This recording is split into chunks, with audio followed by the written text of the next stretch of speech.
네, 안녕하세요. 오늘은 농지법에 대해서 알아볼 텐데요. 농지법에서는 두 문제가 나옵니다. 그런데 보통은 이제 한 문제는 굉장히 어렵고 한 문제는 맞출 수 있을 만하게 나옵니다. 엄연히 하나의 법률이기 때문에 제대로 공부하려면은 책 한 권이에요. 근데 그런 걸 다 공부할 수도 없고, 공부한다고 해도, 열심히 한다고 해도 이 나머지 한 문제까지 다 맞추리란 법이 없습니다. 그런 보장이 없는 거죠. 그래서 이 두 문제를 다 맞출 목표로 공부하는 것은 옳지 않은 방법이 되겠습니다. 그 공법의 다른 부분도 다 맞추려고 하는 목표보다 충분히 맞출 수 있는 중하위 문제들을 확실히 맞추는 방법으로 공부를 해야 되듯이 이 농지법도 마찬가지니까, 오늘은 이제 제가 다른 부분과는 달리 좀 많이 생략하면서 중요한 것 위주로 찍어드리면서 설명을 드릴 테니까 그 부분만 확실하게 공부를 해두시면 이제 이 나머지 하나를 충분히 맞출 수가 있겠죠. 그렇게 공부를 하시면 됩니다. 네, 제가 매 법률 앞편에 이런 이제 명언들을 하나씩 넣어놨는데요. 공부하실 때 이 명언들이 좀 힘이 되셨으면 하는 그런 마음에서 명언들을 하나씩 소개해드렸습니다. 오늘은 제가 한번 소개해드리고 넘어갈게요. 싸움은 내가 그 불빛 아래에서 춤을 추기 훨씬 전에 라인 뒤 체육관 길 위에 거기에서 관중으로부터 멀리 떨어진 곳에서 이미 이기거나 집니다. 네, 여기서 이제 핵심은 이미 모든 게 결판이 난다는 거죠. 싸움의 승패는요.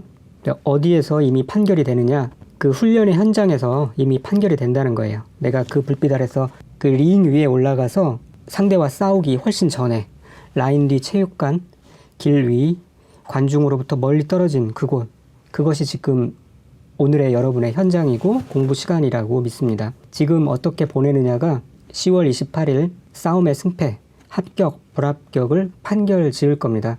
물론 시험에 닥쳐서는 더 열심히 하겠죠. 그러나 늘 그때쯤 돼서는 후회되는 게, 좀 더 시간적 여유가 있을 때 좀 더 했을 걸, 했으면 얼마나 좋았을까. 그런 이제 후회들을 하게 마련인데, 그러기 전에 미리 지금부터 시간 활용을 잘 하셔서 싸움의 성패를 미리 결정 지으시길 바랍니다. 오늘 내가 얼마나 공부에 집중하고 시간을 밀도 있게 썼느냐가 그 링 위에서의 승패를 좌우하는 시간이 될 것입니다. 무하마드 알리가 그렇게 얘기를 했습니다. 자, 그러면 내용에 들어가도록 하겠습니다. 농지법이요. 네, 총칙 부분에서 한 문제 나올 가능성이 있죠. 그래서 총칙부터 살펴보겠는데요. 농지법의 제정 목적은 농지의 소유, 이용 및 보전 등에 필요한 사항을 정함으로써 농지를 효율적으로 이용하고 관리하여 농업인의 경영 안정과 농업 생산성 향상을 바탕으로 농업 경쟁력 강화와 국민 경제의 균형 있는 발전 및 국토 환경 보전에 이바지 하는 것을 목적으로 합니다. 농지법은 개발하는 것과는 관련이 없어요. 이용하고 관리하기 위해서 농지법을 제정했다는 부분만 체크해 두시고, 그 다음에 이제 용어의 정의에 대해서 들어가도록 하겠습니다. 농지란 무엇인가? 먼저는 전답과수원입니다.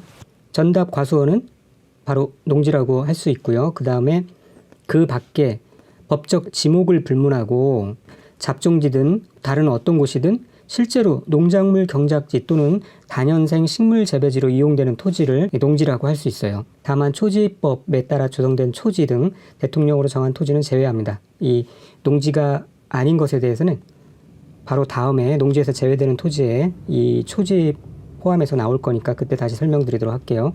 그래서 여기서 이제 살펴본 것은 조경 또는 관상용 수목과 그 묘목을 심는 곳을 이제 농지라고 할 수 있는데, 여기서 가로 안에 조경 목적으로 식재한 것은 농지라고 할 수 없습니다. 조경 목적으로 식재한다. 이것은 이제 가든이죠. 정원에 해당되지 이것을 농지라고 할 수 없어요. 이 부분만 체크해 주시고, 그 다음에 이러한 농작물의 경작지 또는 다년생식물 재배지로 이용하고 있는 토지의 개량시설로서 유지, 양배수시설, 양수 배수시설, 수로 농로 이런 시설들을 역시 농지라고 할 수가 있어요.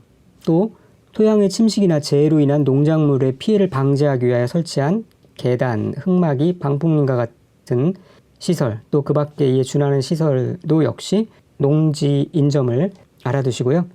이런 거 고정식 온실, 축사, 관이 퇴비장 이런 것도 농지입니다.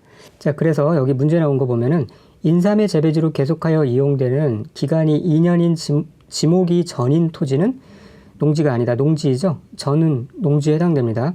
여기 괜히 뭐 기간이 2년이다 뭐 이런 식으로 나와서 헷갈리게 했지만 전인 토지는 농지예요.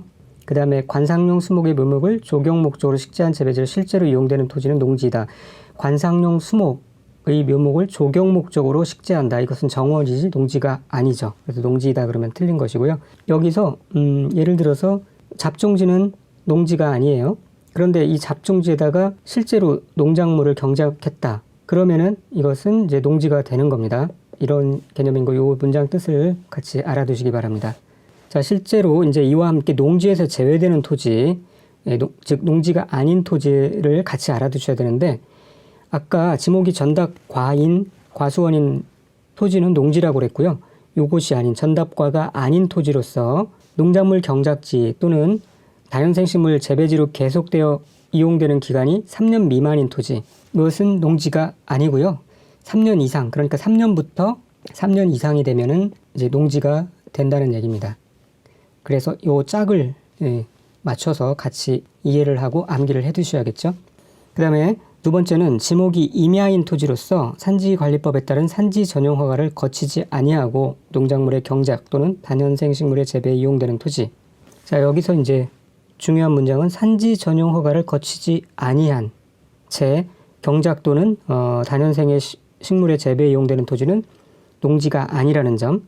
그러면은 산지 전용 허가를 거치게 되면 이제 농지가 되겠죠. 임야는 그래서 반드시 산지 전용 허가를 받아야 그래야 농지가 될 수 있습니다. 그 다음에 초지법에 따라 조성된 초지는 농지가 아니라는 점 또 알아두셔야 되고요. 초지는 초지일관 초지가 아닙니다. 농지가 아닙니다. 자, 그렇게 해서 가나번 알아두셔야 되고, 그 다음에 이제 농업인에 대해서 알아보도록 하겠습니다. 농업인도 시험에 나올 수 있는 부분이죠. 먼저 농업인은 1,000제곱미터 이상의 농지에서 농작물 또는 단연생식물을 경작 또는 재배하거나 1년 중 90일 이상 농업에 종사하는 자를 농업인이라고 합니다. 농구죠. 예, 농구합니다. 농구한다고 하지 뭐 농십이 그렇게 안 하죠. 농 90일이라는 거 알아두시고, 그 다음에 농지에 330제곱미터, 즉 100평 이상의 고정식 온실, 버섯 재배사, 비닐하우스, 그 밖에 농림식품부령에 정하는 농업 생산시설에 필요한 시설을 설치해서 뭐 경작 또는 재배하는 자, 330, 100평 이상, 요 숫자도 알아두셔야 되고요. 그 다음에 대가축 2두, 이 두는 이제 마리를 말합니다. 대가축 2두, 중가축 10두, 소가축 100두, 가금 1,000수, 꿀벌 10군 이상을 사육하거나 1년 중 120일 이상 축산업에 종사하는 자, 이를 이제 농업인이라고 하는데, 대가축이라는 것은 큰 가축, 말, 소 이런 걸 말하겠고요. 중가축은 돼지, 개, 양, 염소 이런 것들을 말하고요. 소가축은 뭐 토끼 그런 거를 말하고, 가금은 이제 닭, 오리 그런 거를 가금이라고 하죠. 꿀벌 10군은 이제 벌 한 통을 군이라고 얘기합니다. 벌 한 통을, 여왕벌 포함한 한 통을 군이라고 얘기를 합니다. 그래서 이거를 대중소, 가금, 꿀벌 이렇게 순서대로 2, 10, 100, 1000, 10, 꿀 이렇게 외워두세요. 1, 10, 100, 1000이 아니라 20, 100, 1000, 10꿀, 이렇게 20, 100, 1000, 10꿀을 사육하거나 1년 중에 120일 이상, 그러니까 한 달에 10일이겠죠. 120일 이상을 축산업에 종사하는 자, 이를 농업인이라고 합니다. 혹은 농업 경영을 통한 농산물의 연간 판매액이 120만 원, 한 달에 10만 원이죠. 120만 원 이상인 자를 농업인이라고 합니다. 자, 이 부분 농업인 꼭 잘 암기해 놓고 있어야 됩니다. 그 다음에 농업법인은 영농조합법인과 영농회사법인이 있어요. 농업법인에는. 그리고 농업회사법인은 3분의 1 이상이 농업인인 그런 법인을 말합니다. 농지의 위탁경영, 여기서 이제 키워드는 보수예요. 보수를 지급한다. 이 부분이 이제 대리경작제도와 다른 겁니다. 대리경작제도는 보수를 지급하는 게 아니라 생산물의 수확물의 10분의 1을 이제 그 소유주에게 주는 방식으로 경작하는 것을 말하고요. 뒷부분에 나오니까 그때 가서 다시 설명을 하도록 하겠습니다. 작용한다는 스스로 이제 경작을 한다는 것이고, 작용의 뜻은 농업인이 그 소유 농지에서 농작물 경작 또는 다년생 식물 재배에 상시 종사하거나 농작업의 2분의 1 이상을 자기 노동력으로 경작, 재배하는 것, 그리고 농업법인이 그 소유 농지에서 농작물을 경작하거나 다년생 식물을 재배하는 것 말합니다. 참고로 알아두시고, 이 주말 체험 영농, 뒤에도 이제 계속 주말 체험 영농에 관한 내용이 나오는데 여기서 이렇게 좀 먼저 정리하고 가도록 하겠습니다. 초기에 교재를 구매하신 분은 이 부분 빠져 있을 거예요. 추가해 주시기 바랍니다. 주말 체험 영농이란 농업인이 아닌 개인이 주말 등을 이용하여 취미생활이나 여가 활동으로 농작물을 경작하거나 다년생 식물을 재배하는 것을 말하고요. 주말 체험 영농을 하려는 자는 농지를 자기의 농업 경영에 이용하거나 이용할 자가 아니어도, 그러니까 농업인이 아니어도 농업진흥지역 외의 지역의 농지를 소유할 수 있어요. 농업진흥지역 안의 농지는 소유할 수 없는 겁니다. 이 부분이 중요합니다. 농업진흥지역 외의 농지를 소유할 수 있다. 이게 이제 개정된 부분이어서 꼭 알아두셔야 되고, 뒤에 나오지만 미리 한번 더 반복할게요. 세대원 전부가 소유하는 총면적으로서 총 1,000제곱 미만의 농지를 소유할 수 있어요. 세대원 전부가 소유하는 총면적이 총 1,000제곱미터 미만이다 라는 사실을 알아두시고, 이렇게 소유하는 농지는 농업 경영에 이용하지 아니하여도 되겠죠. 농업 경영에 이용하지 아니하여도 된다라는 사실을 알아두시기 바랍니다. 자, 그 다음에 이제 농지의 소유 제한에 대해서 알아두셔야 됩니다. 농지는 원래 자기의 농업 경영에 이용하거나 이용할 자가 아니면 농지를 소유하지 못하게 나라에서 법적으로 제한하고 있습니다. 그런데 이제 예외적으로 이 밑에 해당되는 1부터 12까지의 내용은 농지를 소유할 수가 있다라는 거죠. 그러나 다만 이 소유 농지는 농업 경영에 이용되도록 해야 하는데, 또 2번과 3번은 그렇지 않아도 된다라는 내용이 나옵니다. 같이 보도록 할게요.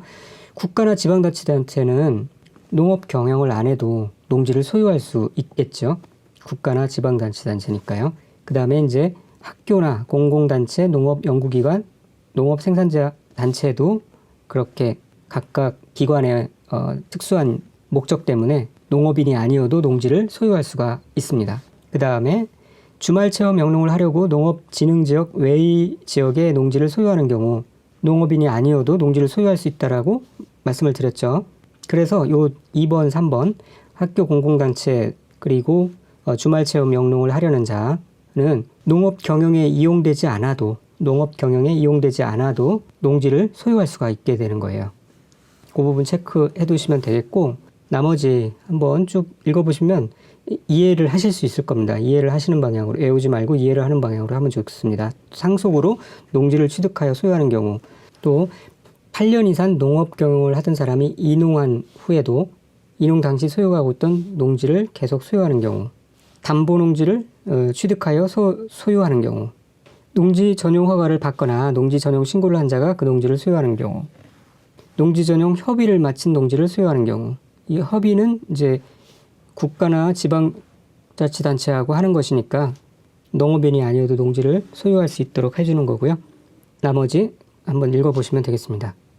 여기서 이 부분은 오타입니다. 농업진흥지역 외의 농지를 소유하는 경우, 자기의 농업 경영에 이용하지 아니하여도 농지를 소유할 수가 있죠. 그런데 여기서 만약에 시험에 실제로 이렇게 나왔어요. 내의 농지를 소유하는 경우, 이거는 틀렸죠. 그래서 외의 지역의 농지를 소유하는 경우 자기의 농업 경영에 이용하지 아니하여도 농지를 소유할 수가 있습니다. 이 내용이죠. 자, 조금 헷갈릴 수 있으니까 확실하게 주말 체험 영농을 하려고 농업진흥지역 외의 지역의 농지를 소유하는 경우에는 실제로 이 취미 활동이나 여가 활동을 위해서 하는 거기 때문에 농업 경영에 전문적으로 이용되지 않아도 농지를 소유할 수 있게 해주는 겁니다. 외의 또 지역만 소유할 수 있다는 거고요. 농업진흥 지역 내에서는 전문적으로 농업진흥을 위해서 나라에서 이제 규정하고 있기 때문에 주말 체험 영농을 하려는 사람이 농업진흥 지역 내의 지역에서는 농지를 소유할 수가 없습니다. 그 다음에 농지의 소유 상한에 대해서도 알고 계셔야 되고요.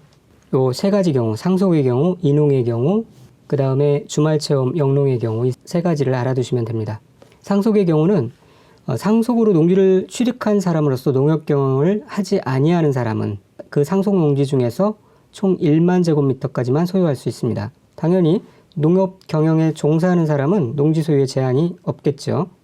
그래서 1만 제곱미터까지만 소유할 수 있다라는 거 알아두시고, 이농의 경우에는 팔고 이제 뭐 도시로 떠나는 거예요. 농지를 팔고. 이런 경우 8년 이상 농업 경영을 한 후 이농한 사람은 이농 당시 소유 농지 중에서 총 1만 제곱미터까지만 소유할 수가 있습니다. 그래서 이제 이농할 때는, 도시로 떠날 때는 팔고 가죠. 그래서 8년 암기해 두시고, 함께 또 같이 알아둘 게, 이 농지를 이 상속이나 이농의 경우 제한이 있잖아요. 1만 제곱미터까지만 제한할 수 있는데, 만약에 이 농지를 뭐 넘는다 할지라도 1만 제곱미터 이상이 된다 할지라도 한국농어촌공사에게 위탁하여 임대하거나 무상 사용하게 하는 경우에는, 위탁하여 임대하거나 무상 사용하게 하는 그 기간 동안은 소유 상한을 초과하는 농지를 계속 보유할 수 있어요. 이런 1만 제곱미터 소유 제한이 규정되지 않는다는 거죠. 정확하게 이 내용을 알아두시고, 또 하나 이 경우에는 이제 주말 체험 명령 같은 경우는 아까도 미리 살펴봤듯이 총 1,000제곱미터 미만의 농지만 소유할 수 있어요. 미만이니까 999제곱미터까지 소유할 수 있다는 거죠. 다만 세대원 전부가 소유하는 총 면적으로 요거를 계산합니다. 그렇게 농지의 소유상한 알아두셔야 되고, 그 다음에 이제 또 농지 취득 자격 증명 제도도 같이 알아두셔야 되는데, 이 농지 취득 자격 증명 제도는 시장, 구청장, 읍장, 면장, 보통은 이제 시구 읍면의 장 이렇게 말하기도 합니다. 에게 농지 취득 자격 증명을 받아야 해요. 여기 특징적인 것이, 읍장, 면장은 공법에서 여기만 유일하게 나오죠. 농지 취득 자격 증명 제도는 이 농업인에게 가장 가까이 있는 읍장, 면장도 발급권자라는 사실을 알아두셔야 되고, 여기에 군수는 들어가지 않습니다. 군수는 들어가지 않는다. 여기까지 알아두셔야 되고, 농업을 하려는 자, 종사하는 자, 그러니까 농업인, 농업법인도 농지 취득 장명을 다 받아야 돼요. 그러니까 발급 대상은 별도로 뭐 특별하게 언급하지 않는 거죠.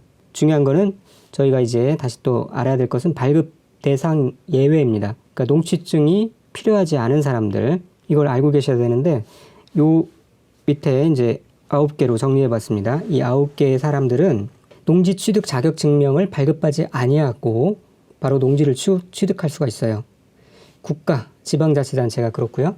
상속하는 사람들 포괄 승계를 받잖아요. 그렇기 때문에 다시 농취증을 발급받을 필요 없이 그냥 그 농취증을 갖고 있는 상태를 승계를 받아서 소유하게 되는 거예요. 담보농지를 취득하여 소유하는 경우 마찬가지고요.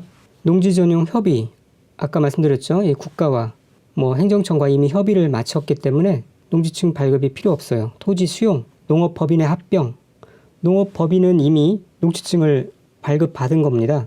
그런 법인이 합병을 하는 거기 때문에 별도로 다시 농지증을 받을 필요가 없고요.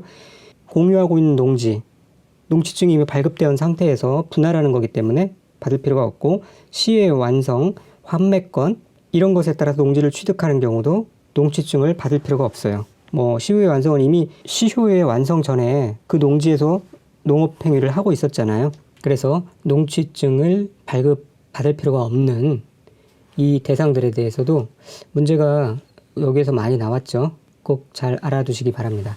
농취증 발급 기간을 보면은 기본은 7일이네요.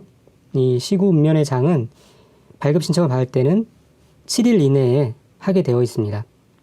그런데 이 농업 경영 계획서를 작성하지 아니하고 발급을 신청할 경우에는 4일이에요. 농업 경영 계획서가 작성할 필요가 없기 때문에 빠른 시일 내에 할 수 있다는 얘기죠. 그런데 농지위원회의 심의 대상인 경우에는 농지위원회의 심의를 받아야 되기 때문에 시간이 다시 14일로 늘어납니다. 그래서 7일을 이제 기준으로 삼고, 농업경영계획서가 필요 없다 그러면은 이것의 반, 2분의 1은 3.5일인데 뭐 반올림하면 4일이 되겠죠. 4일 안에 하는 것이고, 필요하다 그러면은 곱하기 2 해서 14일이 됩니다.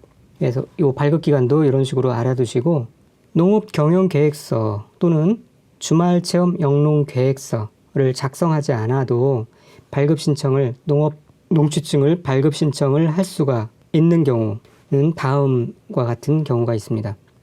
그러니까 이거는 이제 농업 경영을 실제로 할 필요가 없는 주말 체험 영농을 실제로 하는 경우가 아닌 그런 경우를 말해요. 굳이 그런 경우 농업 경영계획서나 주말 체험 영농계획서를 작성하지 않아도 그 농지증 발급을 신청할 수 있다라는 거죠. 어느 곳이냐? 이것도 이해하시면 돼요. 학교나 공공단체 이런 데는 농업을 하려는 게 아니라 뭐 연구실, 시설, 시험지, 실습지 이런 걸로 쓰려고 하는 거잖아요. 그래서 그런 데는 농업 경영계획서가 필요하지 아니하다. 또 농지 전용 허가나 농지 전용 신고를 한 자가 그 농지를 소유하는 경우, 농지 전용 허가는 농지를 뭐 전문적으로 사용하는 게 아니라 돌려서 사용한다라고 말씀드렸죠. 전자가 바꿀 전이에요. 그러니까 농지를 바꿔서 다른 용도로 지금 사용하려고 농지 전용 허가를 받고 농지 전용 신고를 한 거잖아요. 그러니까 그 땅을 농업 목적으로 쓸 게 아니기 때문에 농업경영계획서가 필요 없겠죠. 개발사업지구에 있는 1500제곱미터 미만의 농지, 영농, 여건, 분리 농지 이런 곳이 농업경영계획서가 필요 없다. 알아두시고요. 여기 보시면 이 부분은 이제 심화 과정에서 다시 한번 읽어보시면 이해가 되실 거예요. 말씀드린 대로 농업경영계획서는 이런데 농지 전용허가, 농지 전용 신고, 농지 전용 협의 이런 데 다 농업경영계획서는 필요가 없어요. 그러나 농지증 발급은 이 두 가지 필요하고 농지 전용 협의할 때도 농지증은 발급이 필요 없었죠. 여기에 이렇게 나왔죠. 이제 알아두시고 그 다음에 이 농지를 이제 위탁 경영을 할 수가 있는데 다른 사람에게 부탁을 해서 말 그대로 위탁해서 경영을 하는 것인데요. 원래는 그렇게 내가 내 땅을 경작해야지 다른 사람에게 위탁할 수가 없는 겁니다. 그러니까 원칙은 할 수 없는 건데 이제 경우에 따라서 반드시 위탁할 수밖에 없는 상황이면은 위탁하게 해주는 게 또 일종의 도리겠죠. 그래서 여기에 나오는 이제 1부터 해서 6가지 사항이 나오는데 이것들은 뭐냐면은 위탁 경영을 할 수 있는 경우예요. 그러니까 다음에 해당하는 경우 외에는 소유 농지를 위탁 경영할 수 없다고 그랬잖아요. 그러니까 이 다음에 1부터 6까지는 6가지 사항은 위탁 경영할 수 있는 사유가 되는 겁니다. 자, 어떤 거냐면 병역법에 따라서 징집 또는 소집된 경우. 군대 가면은 어쩔 수가 없으니까 이런 경우는 위탁 경영을 하게 해준다는 거예요. 그 다음에 3개월 이상 국외 여행 중인 경우. 3개월이라는 숫자와 그 다음에 국외 여행, 국내가 아니라 국외 여행이라는 거 알아두셔야 됩니다. 국내에 있으면 뭐 돌아와서 짬짬이 여행 중에라도 경작을 할 수 있는 거니까 일일 생활권이니까요. 이 국외 여행인 경우, 그 다음에 농업법인이 청산 중인 경우, 예, 당연히 위탁 경영을 할 수 있게 해줘야 될 것이고, 또 질병, 취약, 선거에 따른 공직 취임, 부상으로 3개월 이상의 치료가 필요한 경우, 교도소, 구치소 또는 보호 감호 시설에 수용 중인 경우, 임신 중이거나 분만 후 6개월 미만의 경우로 작용할 수 없는 경우, 이런 경우도 위탁 경영을 할 수 있도록 해주고요. 그 다음에 이제 5번 읽어보시고 6번 농업인이 자기 노동력이 부족하여서 농작업의 일부를 위탁하는 경우, 전부를 위탁한다 그러면 틀리고요. 일부를 위탁하는 경우예요. 그런데 여기서 자기 노동력이라는 것은 어떤 개념이냐면 벼, 과수 및 그 이외의 농작물 또는 다년생식물의 종류별 주요 농작업의 3분의 1 이상을 자기 또는 세대원의 노동력에 의하는 경우를 자기 노동력이라고 그래요. 그리고 또 자기의 농업 경영에 관련된 농작업에 1년 중 30일 이상 직접 종사하는 경우를 자기 노동력이라고 합니다. 그러니까 최소한 이렇게 하는 상황에서 이제 그래도 부족할 때 농작업의 일부를 위탁 경영을 하는 거예요. 그러니까 이것도 농작업의 3분의 1이나 1년 중 30일 이상 또 하지 않으면서 뭐 위탁 경영을 할 수는 없다라는 거죠. 그래서 여기에서 이제 위탁 경영이 가능한 경우를 보면은 3이라는 숫자가 많이 나옵니다. 3. 그 다음에 농작업의 3분의 1, 1년 중 30일.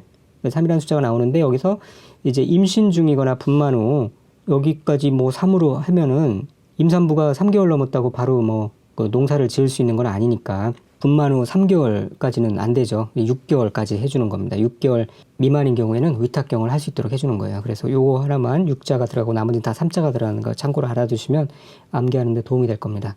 그리고 나머지 이제 농업 경영에 이용하지 않은 농지의 처분 같은 경우는 시험에 자주 나오는 부분이 아니니까 한번 쭉 읽어보세요. 이해하실 수 있을 겁니다. 그러니까 간단히 말씀드리면 농업 경영에 이용할 때 이제 농업인의 자격을 주고 농사를 짓게 하는데 농업 경영에 이용하지 아니하고 있다. 그럴 때는 이제 국가에서 처분을 하도록 하는 거예요.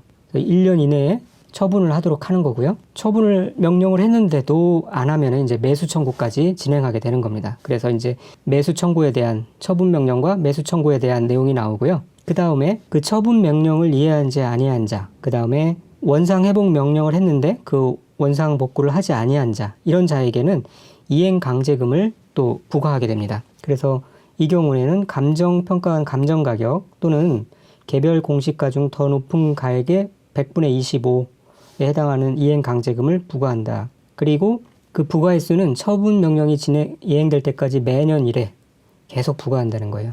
처분 명령을 또 이행하면은 새로운 이행 강제금의 부과는 즉시 중단해야겠죠? 그러나 이미 고지된 부과된 이행 강제금은 끝까지 받아내야 됩니다. 자, 그래서 여기서 이 매수 가격, 아까 이 끝부분에 농지 매수 청구할 때는 공시지가를 기준한다고 했는데요. 이 매수 가격을 비교해 보시면 공법상의 매도 청구는 다 시가로 해야 됩니다. 그러니까 제 가격을 주고 매도 청구를 해야 된다는 거죠. 이 농지법에서만 공시지가로 한다는 사실 알아두시고, 또 농지법에 후에 나올 거지만 농업진흥지역의 매수 청구는 감정가격으로 합니다. 시가보다 낮은 가격으로 공시지가로 잘못했으니까 낮은 가격으로 공시지가로 부과한다는 것, 여기까지 같이 비교해서 알아두시면 되겠습니다. 먼저 대리경작제도도 시험에 나올 만한 부분이니까 내용 잘 살펴보셔야 되는데, 일단은 그 전 시간에 위탁경영에 대해서 알아봤죠. 위탁경영과 대리경작은 다른 부분이, 위탁경영은 보수를 주고 경영을 시켰던 것이고요. 대리경작은 그냥 맡아서 경작을 하는 거예요. 대신에 보수 대신에 수확량의 100분의 10%를 수확일로부터 2개월 이내에 그 농지 소유권자나 임차권자에게 사용료로 지급하는 제도예요. 그러니까 흉년 들어서 아예 수확을 못했다. 그러면 줄 필요가 없는 거죠. 그리고 풍년이 들어도 어쨌든 10분의 1만 지급하면 되는 거예요. 그러니까 꽤 합리적인 제도라고 할 수 있죠. 그런데 이 지정이 좀 특이합니다. 일단은 유휴농지에 대해서 대리경작 제도를 운영을 하는데, 이 유휴농지의 소유자가 대리경작을 신청하거나 그런 게 아니라 두 가지 경우가 있는데, 시장, 군수, 구청장이 어떤 유휴농지에 대해서 그 농지의 소유권자나 임차권자를 대신해서 농작물을 경작할 자를 직권으로 지정을 하는 경우가 있고요. 또 하나는 유휴농지에 대해서 경작하려는 자가 신청을 해서 그 사람의 신청을 받아서 대리경작자를 지정할 수가 있습니다. 그리고 또 그 유휴농지라는 것은 이런 거죠. 농작물 경작이나 다년생 식물 재배에 이용되지 아니하는 농지, 그런 농지로서 지력의 증진이나 토양의 개량 보존을 위하여 필요한 기간 동안 휴경하는 농지를 말합니다. 그 유휴농지의 개념에 대해서도 알아두시고요. 지정을 이런 식으로 한다. 여기까지는 정확하게 좀 알아두셨으면 좋겠고, 쭉 읽어보시고요. 지정 절차에서 보면 지정을 먼저 시장군수구청장이 예고를 해야 돼요. 그러니까 그 소유권자 또는 임차권자에게 예고를 해야 되고요. 예고를 받은 그 소유권자나 임차권자가 이의 신청을 할 수도 있어요. 아니, 내가 경작을 할 것인데 왜 대리 경작을 하게 시키냐라고 이의 신청을 할 수가 있는 겁니다. 그래서 그 이의 신청은 지정 예고를 받은 날부터 10일 이내에 시장군수구청장에게 할 수 있고요. 또 그렇게 이의 신청을 받은 시장군수구청장은 7일 이내에 그 심사 결과를 신청인에게 알려줘야 됩니다. 그리고 대리 경작 기간은 따로 정하지 아니하면 3년으로 한다. 그러니까 3년으로 한다라고 하면 틀리고요. 반드시 따로 정하지 아니하면이라는 단서가 붙어야 되죠. 그리고 대리 경작자가 경작을 게을리하는 경우에는 대리 경작자 지정을 해지할 수도 있고요. 아까 말씀드린 대로 수확량의 100분의 10을 수확일로부터 2개월 이내에 그 농지의 소유자나 임차권자에게 토지 사용료로 지급을 해야 합니다. 농지의 임대차, 사용대차, 이 부분도 간단하게 살펴보도록 하겠습니다. 농지는 원칙적으로 경자유전의 원칙에 의해서 농사를 직접 짓는 사람만 농지를 취득할 수가 있죠. 그러니까 원칙적으로는 농지를 임대하거나 무상 사용하게 할 수 없는 것인데, 이제 예외적으로 농지를 임대하거나 무상 사용하게 할 수 있는 경우가 있다는 건데요. 이 내용들은 이렇게 보시면은 다 이해할 수 있는 내용들입니다. 그래서 외울 것은 아니고요. 다 반복되고 있는 내용이죠. 뭐 특징적인 거는 안 나왔던 내용은 이런 거. 60세 이상인 사람으로서 자기의 농업 경영에 이용한 기간이 5년이 넘은 농지를 임대하거나 무상 사용하는 경우, 연세가 많으신 분들에게는 다른 사람 통해서 대신 대리경작 그 임대차나 무상 사용하게 할 수 있다라는 얘기입니다. 그래서 이제 젊은이들이 농촌에 내려가서 이런 식으로 농지를 임대차에서 또는 사용자차를 통해서 농업을 하고 그리고 수익을 나누는 그런 형태들이 충분히 가능하겠죠. 농지 임대차는 서명 계약을 원칙으로 하고요. 특징적인 것은 임대차 계약은 등기가 없는 경우에도 임차인이 농지 소재지를 관할하는 시구 읍면의 장의 확인을 받고 해당 농지를 인도받은 경우에는 그 다음 날부터 제3자에게 대하여 효력이 생깁니다. 이 두 가지는 꼭 알아두셨으면 하고요. 나머지는 한번 읽어보시면 되겠습니다. 그 다음에 이제 농지의 보전에 대해서 알아보도록 하겠습니다. 여기에서도 이제 농업진흥지역의 지정과 바로 나오는 농지의 전용 요 두 가지가 이제 시험의 포인트가 되겠고요. 농업진흥지역의 지정권자는 시도지사라는 점 중요한 부분입니다. 농지를 효율적으로 이용하고 보전하기 위하여 농업진흥지역을 시도지사가 지정합니다. 그리고 농업진흥지역은 농업진흥지역과 농업보호구역 두 가지로 나누는데요. 농업진흥지역은 말 그대로 농업을 진짜 진흥시키기 위해서 지정한 구역을 말해요. 그래서 농업용으로 이용 또는 이용할 토지가 집단화되어 있는 지역이다.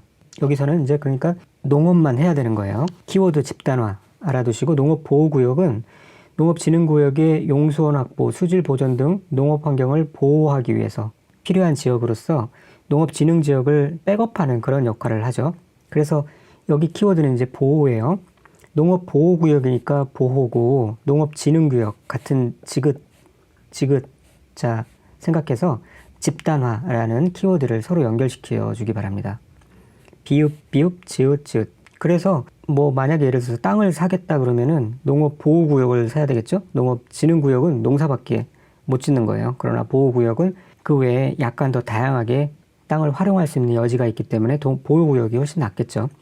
그리고 이 지정할 수 있는 대상 지역은 녹관, 농자 지역입니다. 그러니까 도시지역도 지정할 수 있는 거예요. 도시지역의 녹지지역이니까요. 그런데 다만 이 특별시의 녹지지역은 제외한다 라는 점을 꼭 암기해 두시고 있어야 됩니다. 특별시의 녹지지역만 제외하고 도시지역의 다른 도시지역의 녹지지역은 지정이 가능하다. 그렇다고 그러면 뭐 광역시도 지정이 가능하다는 거예요. 특별시의 녹지지역은 농업진흥지역으로 지정할 수 없습니다. 광역시 등 특별시 외의 녹지지역은 농업진흥지역의 지정 대상지역으로 지정할 수 있습니다. 지정 절차를 보면 시도지사는 시도 농업, 농촌 및 식품산업정책심의회의 심의를 거쳐서 농림축산식품부 장관의 승인을 받아 농업진흥지역을 지정합니다. 뭐 앞에 이거는 중요하지 않고요. 어쨌든 뭐 어디 심의회의 심의를 거친다. 그리고 국토교통부 장관이 아니라 농림축산식품부 장관의 승인을 받는다 라는 특징이 있기 때문에 요거를 꼭 암기를 해두시고 계셔야 되고요. 그런데 이때 농림축산식품부 장관이 승인을 할 때 녹지지역이나 계획관리지역이 농업진흥지역에 포함되면 그 농업진흥지역 지정을 승인하기 전에 국토교통부 장관과 협의해야 한다. 이 부분도 알아두시길 바라고, 매수 청구를 할 때 한국농어촌공사에 매수 청구를 한다. 그리고 감정가격으로 매수 청구를 한다 라는 사실 알아두시고요. 이 농업진흥구역에서는 농업 생산 또는 농지 개량과 직접적으로 관련된 행위 외에 토지 행위를 할 수가 없습니다. 그렇겠죠? 그런데 다음에 토지 이용 행위는 할 수 있다. 그래서 농업 생산과 농지 개량 행위와 애매하게 연결된 부분 또는 이와 관련된 부분까지는 이용 행위를 할 수 있도록 해준다는 건데, 한번 쭉 읽고 넘어가면 되겠습니다. 농수산물 처리 가공시설, 농수산 관련 시험 연구시설, 부지 총면적이 3,000 미만. 거기에도 이제 주민들이 살 거니까 어린이 놀이터, 마을회관 이런 것들. 농업인 주택, 어업인 주택 이런 것들. 국방, 군사시설은 언제나 예외죠. 하천 제방 이런 거 필요하겠고요. 문화재 보수, 복원, 이전, 매장 문화재 발굴 이런 것들도 항상 예외입니다. 도로, 철도 뭐 이런 것들 등등 이런 것들은 하게 해준다라는 것이고요. 자, 아래 것까지는 알아두면 좋지만 좀 무리되는 내용일 것 같고, 그 다음에 이제 농지의 전용에 대해서 이 부분도 시험의 포인트입니다. 알아보도록 하겠습니다. 전용이라는 것은 여기 이제 한자도 써놨지만 바꾸어서 다른 용도로 쓰는 거예요. 그러니까 원래는 농작물의 경작이나 다년생 식물의 재배 등 농업생산 또는 농지 개량으로 쓰는 거잖아요. 그런 거 외의 용도로 바꾸어서 사용하는 것을 말해요. 그래서 농지에 해당하는 개량시설의 부지, 농축산물 생산시설의 부지 이런 것들로 사용하는 것은 전용으로 보지 않겠죠. 그래서 농지를 전용하려는 사람들은 기본적으로 농림축산식품부 장관의 허가를 받아야 해요. 아무나 아무 곳이나 그냥 바꿔 사용할 수는 없게 한 거죠. 농림축산식품부 장관의 허가를 받아야 된다. 그런데 아래와 같은 경우에는 농지 전용 허가를 받지 않아도 된다는 겁니다. 두 가지만 볼게요. 다른 법률에 따라 농지 전용 허가가 의제되는 협의를 거쳐 농지를 전용하는 경우, 이미 다른 법률에 따라 농지 전용 허가가 의지되었대요. 그런 협의를 거쳐서 농지를 전용하는 경우 별도로 다시 농지 전용 허가를 받지 않아도 된다는 것이고요. 원래 산지인데 산지 전용 허가를 받지 아니하고 이 불법으로 농지로 개간해 가지고 쓰고 있다가 다시 산림으로 복구하는 경우는 원래 불법으로 사용하던 농지였기 때문에 다시 회복하는 거니까, 다시 원래대로 돌아가는 거니까 농지 전용 허가를 받지 않아도 됩니다. 자, 그리고 농지 전용 허가권자는 농림축산식품부 장관이라는 것 알아두시고요. 농지 전용 허가가 아니라 농지 전용 신고를 받는 대상이 되는 것은 다음과 같습니다. 역시 또 시장군수구청장에게 신고를 해야 돼요. 그러니까 허가보다 좀 간소화해 준다는 거죠. 주택에 대해서 할 때 그렇고, 농수산물 유통 가공시설 이런 것들, 어린 놀이터 마을회관 이런 것들은 이제 신고만 하면 된다라는 것입니다. 그리고 타용도 일시사용 허가라는 제도도 있어요. 농지를 다음에 어느 하나에 해당하는 용도로 일시 사용하려는 자는 일정 기간 사용한 후 농지로 복구한다는 조건으로 역시 시장군수구청장의 허가를 받아야 됩니다. 이 경우는 신고가 아니라 허가를 받아야 된다는 사실을 알아두시고, 일정 기간 사용한 후 농지로 복구한다는 조건이 있어요. 그래서 여기에서는 이제 주목적 사업, 다름이 아니라 이거는 농지에서 허용되는 사업을 말하겠고요. 주목적 사업을 위하여 현장 사무소나 부대시설 같은 거를 설치할 때 일정 기간 사용한 후 농지로 복구한다는 조건으로 시장군수 자치구 구청장의 허가를 받아야 합니다. 또 토속이나 광물을 채굴하는 경우 그렇습니다. 또 이 경우에도 타용도 일시 사용할 때 신고만 해도 되는 경우가 있는데, 썰매장이나 지역 축제장 같은 용도로 그런 농지를 일시적으로 사용하는 경우, 이런 경우는 신고만 하고 쓰고 나서 다시 원상복구를 하면 되겠죠. 관련 물건을 적치하거나 매설하는 시설을 일시적으로 설치하는 경우도 마찬가지입니다. 그리고 이제 농지 전용 허가를 취소할 수도 있는데, 이런 상황이 되면은 허가를 취소하거나 이런 상황에 대한 필요한 조치를 명할 수도 있습니다. 취소하거나 조치를 명할 수 있다. 그러나 이 사에 해당하면은 그 허가를 취소하여야 한다. 필수적 취소. 나머지는 임의적 취소라는 것을 알아둬야 되는데, 임의적 취소 사항은 거짓이나 그저께 부정한 방법으로 허가받거나 신고한 거 취소할 수가 있고요. 이런 거 농지 보전 부담금을 내지 아니한 경우 취소할 수 있습니다. 그러나 반드시 취소해야 되는 것은 조치 명령을 위반한 경우 반드시 취소해야 된다. 여기서 보면 이제 조치를 명할 수가 있다고 그랬는데, 이 조치를 위반한 경우에는 반드시 허가를 취소해야 합니다. 자, 나머지는 읽어보시고요. 농지 보전 부담금. 이거는 그냥 가볍게 한번 보시면 되는데, 뜻은 그렇습니다. 농지를 이게 전용하잖아요. 다른 용도로 쓸 때 좋다 이거예요. 쓰게 해주는 대신에 그 농지의 보전, 관리, 조성을 위해서 일종의 부담금을 내라라는 거예요. 그것을 이제 농지 보전 부담금이라고 합니다. 이 경우 이제 일시 사용은 농지 보전 부담금을 내지 않도록 하고 있고요. 납부는 농지 전용 신고 전까지 납부하도록 하고 있고, 부과 금액은 제곱미터당 해당 농지의 개별 공시지가의 100분의 30 정도로 합니다. 자, 이 정도만 알아두시면 되겠고요. 농지 대장도 시험에 자주 나오는 부분은 아닌데 이 정도만. 시구 읍면의 장이 농지 대상을 작성하여 갖추어 두어야 하고요. 모든 농지에 대해서 필지별로 작성합니다. 그리고 농지의 임대차 계약과 사용대차 계약이 체결, 변경, 해제되는 경우 60일 이내에 시구 읍면의 장에게 농지 대장 변경을 신청해야 합니다. 농지 대장의 열람은 해당 시구 읍면의 사무소 안에서 관계 공무원의 참여하에 해야 합니다. 자, 이 정도 알아두시고요. 보칙 및 별칙도 한번 읽어보시면 되겠습니다. 자, 이상으로 이제 농지법도 완료하고 이로써 이제 공법 전체를 다 마무리를 하겠습니다. 그리고 이후에는 개정된 사항 및 중요 부분에 대한 보강을 준비하여서 강의를 해드리도록 할게요. 자, 마지막으로 이 명언을 한번 읽고 마치도록 하겠습니다. 세상이 날 외면했다고 여겨질 때 나는 석공을 찾아갑니다. 석공이 100번 망치를 내려치지만 돌에는 균열조차 가지 않습니다. 101번 내려치자 돌이 둘로 갈라집니다. 나는 그 마지막 타격으로 돌이 갈라진 게 아님을 알고 있습니다. 그건 그 전에 계속 내리친 일들의 결과입니다. 제이콥 리스. 자, 지금까지 저와 함께 적지 않은 시간 공법의 전체를 쭉 훑었는데요. 아직까지 감이 안 잡히고 공락 불가의 영역처럼 느껴질 수도 있을 거예요. 뭐 2번 반복했다고 해서 모든 내용이 눈에 확 들어오고 원하는 점수가 또 나오리란 법도 없습니다. 3번, 4번까지 그럴 수 있어요. 자, 이 교재를 강의를 뭐 한 번 더 들으실 수도 있겠지만 그보다 더 중요한 것은 혼자 정독하는 겁니다. 강의에 의존하는 것은 끝까지 강의에 의존하는 것은 아주 안 좋은 방법이에요. 내용에 대한 대략적인 이해가 되었으면 이제부터는 혼자 힘으로 내용을 습득하고 이해하고 암기할 부분을 암기해야 되고요. 그와 함께 동시에 기출문제들을 통해서 어떤 식의 문제가 나오고 또 앞으로 어떤 경향의 문제가 나올 것인지를 파악하면서 방향성에 맞게 반복 학습을 하시는 것이 굉장히 중요합니다. 또 최후 이제 마지막에 가서는 실전 감각을 익히기 위해서 모의고사들을 몇 회 정도는 풀어봐야겠죠.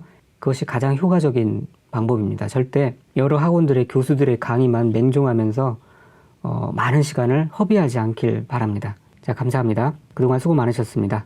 여러분의 힘찬 비상을 응원합니다.